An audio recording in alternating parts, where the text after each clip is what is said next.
Assalamualaikum warahmatullahi wabarakatuh. Salam sejahtera bagi kita semua.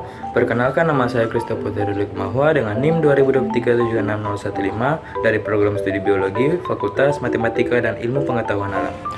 Dalam video ini saya akan memenuhi tugas UAS Pendidikan Pancasila dan saya akan menjelaskan tentang penerapan nilai-nilai Pancasila dalam profesi biologi.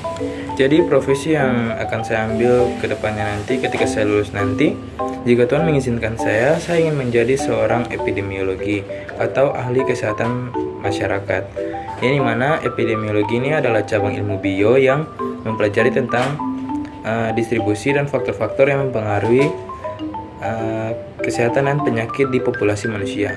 Dan jika saya ingin menjadi seorang epidemiologi, maka saya juga harus menerapkan nilai-nilai Pancasila itu dalam diri saya. Ya, kita masuk pada sila yang pertama yang berbunyi ketuhanan yang maha esa.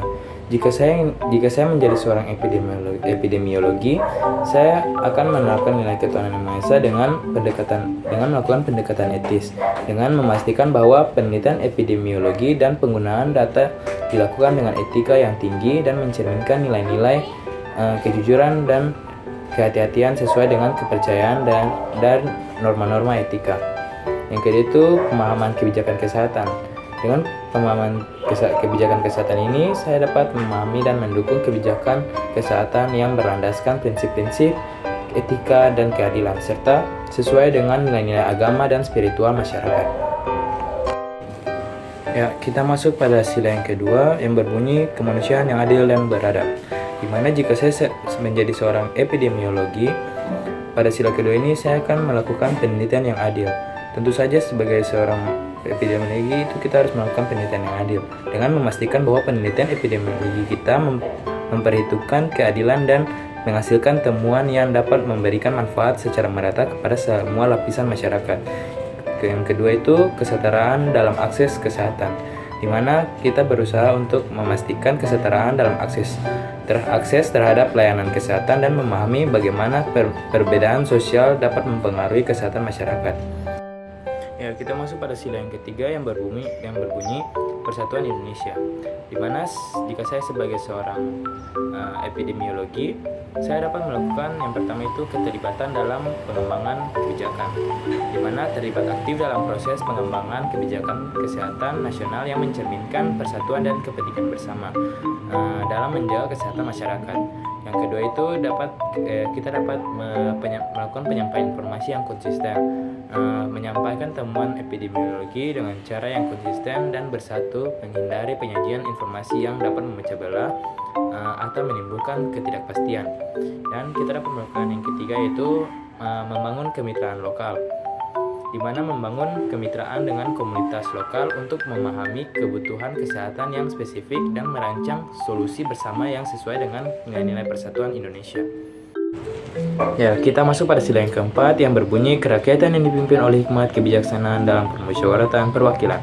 Di mana jika saya sebagai seorang epidemiologi, saya dapat melakukan partisipasi masyarakat, di mana mendorong partisipasi aktif masyarakat dalam pengambilan keputusan terkait kesehatan, kemudian memfasilitasi perwakilan masyarakat dalam perencanaan dan pelaksanaan program kesehatan. Dan yang kedua itu pendidikan kesehatan yang berbasis kebijaksanaan. Kita dapat menyampaikan edukasi kesehatan yang berbasis kebijaksanaan, kemudian memfasilitasi pemahaman masyarakat terhadap risiko kesehatan dan langkah-langkah pencegahannya. Dan yang ketiga itu kita dapat melakukan pengembangan kebijaksanaan yang inklusif, di mana kita dapat terlibat dalam pengembangan kebijakan kesehatan yang inklusif dan dapat diterima oleh berbagai kelompok masyarakat, serta memastikan bahwa kebijakan tersebut mencerminkan aspirasi bersama. Yang terakhir, sila kelima yang berbunyi keadilan sosial bagi seluruh rakyat Indonesia.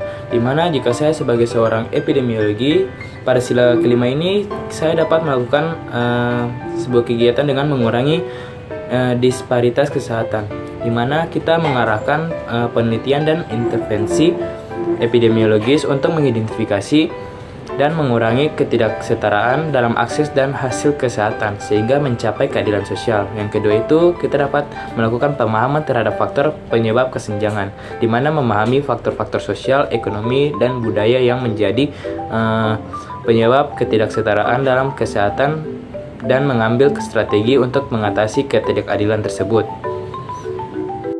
Dan yang ketiga, kita dapat melakukan pemberdayaan masyarakat dengan mendorong pemberdayaan masyarakat dalam pengambilan keputusan terkait kesehatan, sehingga mereka dapat berperan aktif dalam menciptakan kondisi kesehatan yang adil.